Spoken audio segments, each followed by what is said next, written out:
Hello दोस्तों, धुरंधर के एक और एपिसोड में आपका स्वागत है। आज है 33वां दिन।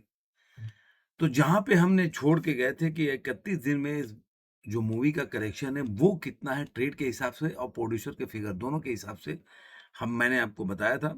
एक मोटा-मोटी आपको रिवाइज़ कर देता हूँ कि ट्रेड के हिसाब से 772 करोड़ 25 लाख रुपए कमाया था और इसका जो ट्रेड के हिसाब से वर्ल्ड वाइड कलेक्शन है 1206 करोड़ और 25 लाख रुपए।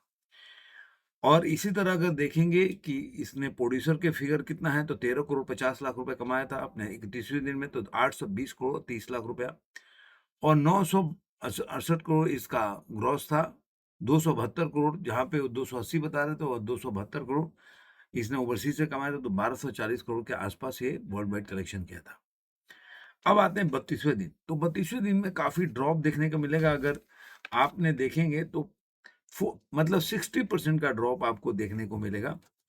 जो 27 इसकी पूरी जो ऑक्यूपेंसी थी, वो थी 27.46% थी, वो घट के एकदम 11.84% की ऑक्यूपेंसी हो गई। तो जो मैंने आपको प्रेडिक्ट किया था इसके कलेक्शन के ऑक्यूपेंसी के हिसाब से कि मूवी 5 से 6 करोड़ के बीच में, यानी कि मैं मानता था 6 करोड़ के आस-पास ये मूवी कमाएगी। लेकिन अब जो प्रोड्यूसर का फिगर और ट्रेड का फिगर दोनों का आ गया, तो ट्रेड के हिसाब से पहले मैं जैसे आपको बताता हूँ, तो इन्होंने 4 करोड़ 75 लाख बताया कि इसने जो अपने 32वें दिन में 4 करोड़ 75 लाख कमाए, तो 777 करोड़ इंडिया नेट का कलेक्शन हो जाता है और 932 का ग्रॉस हो जाता है 282। कल भी इनका जो ओवरसीज़ का कलेक्शन है वो ज़्यादा था। ओवरसीज़ के कलेक्शन इंडिया नेट के कलेक्शन में देखा जाए तो प्रोड्यूसर का जो आंकड़े हैं वो ज़्यादा है और ओवरसीज़ के आंकड़े में ट्रेड का जो कलेक्शन का आंकड़े है वो ज़्यादा है। तो यहाँ पे देखेंगे कि जो इंडिया नेट में जो कलेक्शन है वो प्रोड्यूसर का फिगर में 5 करोड़ 40 लाख रुपए मूवी ने कमाए, तो 825 करोड़ 70 लाख रुपए। इसका ग्रॉस 974 करोड़ 32 लाख। और मैं लेके चलता हूँ जो प्रोड्यूसर का यहाँ पे फिगर था उसको अगर जोड़ते हैं तो 2 करोड़ कमाया उसने अपने 32वें दिन में, तो 274 करोड़। कल 272 था तो आज 2 274 करोड़। तो ये अगर जोड़ते हैं तो 1248 करोड़ वर्ल्ड वाइड में कलेक्शन कर लेती है अपने 32वें दिन में।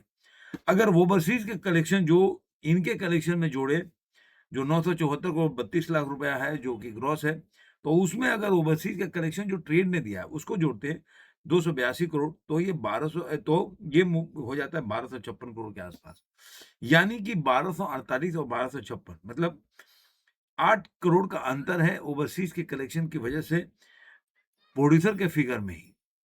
तो ये मुझे लग रहा है कि अब ये मूवी जो है, जो आपको देख रहे हैं कि अब 75 करोड़ देखें, अगर 48 करोड़ तो 75 करोड़ केवल मैंने जैसा बोला था 50 करोड़ के आस-पास पहुँच जाएगी। तो जो 75 करोड़ के आंकड़ा है आरआरआर का, मुझे लगा 25 करोड़ दूर, अब 27 करोड़ दूर है। तो अब 27 करोड़ क्या ये मूवी कलेक्शन कर सकती है? ये बड़ा सवाल है। जो 33वें दिन का जो ऑक्यूपेंसी आ रहा है, उसके हिसाब से देखा जाए तो कल के ऑक्यूपेंसी से बेटर है।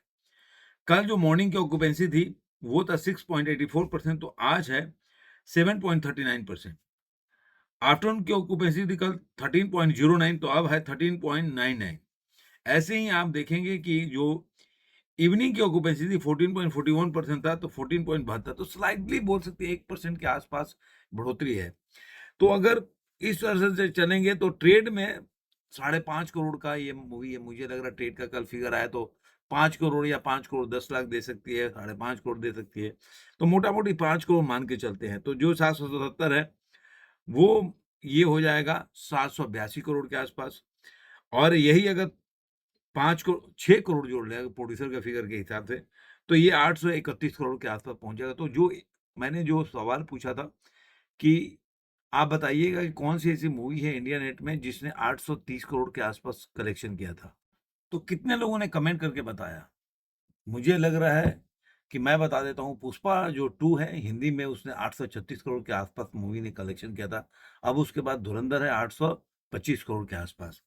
तो मुझे ऐसा लग रहा है 825 करोड़ 70 लाख रुपए है। तो पुष्पा का जो 9 करोड़ के आंकड़े हैं, वो मुझे लग रहा है कि 2 दिनों में पुष्पा का ये रिकॉर्ड है वो टूट जाएगा, ऐसा मुझे लगता है।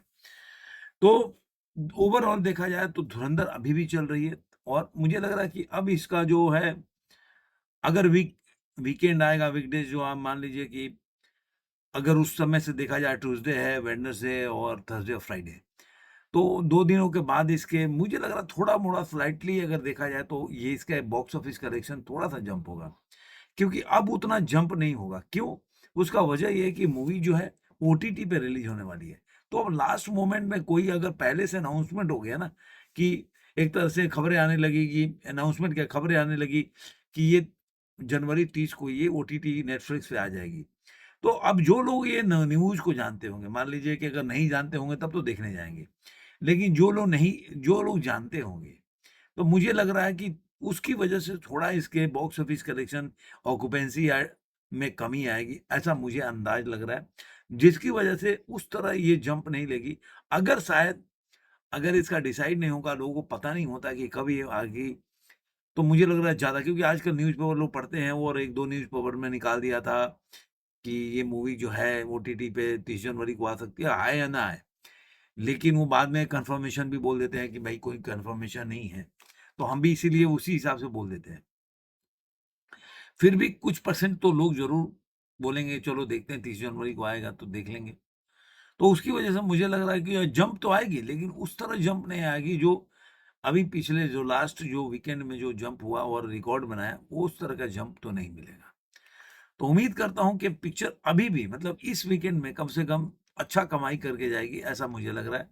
और जो इसके बाद आरआरआर का रिकॉर्ड है 1275 करोड़ का, उसको तोड़ देगी। उसके बाद मुझे लग रहा है कि उतना रिकॉर्ड अब ये ढलान पे है पिक्चर तो उतनी नहीं चलेगी क्योंकि 19 मार्च को दूसरा पार्ट भी आने वाला है, तो अब सारी जो है फ़ोकस्ड हो जाएगा, प्रोड्यूसर का भी मार्केटिंग का हो या लोगों का दिमाग में होगा कि अब इसका दूसरा पार्ट देखेंगे, तो उस हिसाब से मुझे लग रहा है दूसरी बार कोई देखने नहीं जाएगा, कम लोग जाएँगे। तो देखते हैं क्या होता है। आपको ये वीडियो कैसा लगा ज़रूर कमेंट में बताइए। फिर मिलेंगे किसी और वीडियो में। आज के अंक में इतना ही।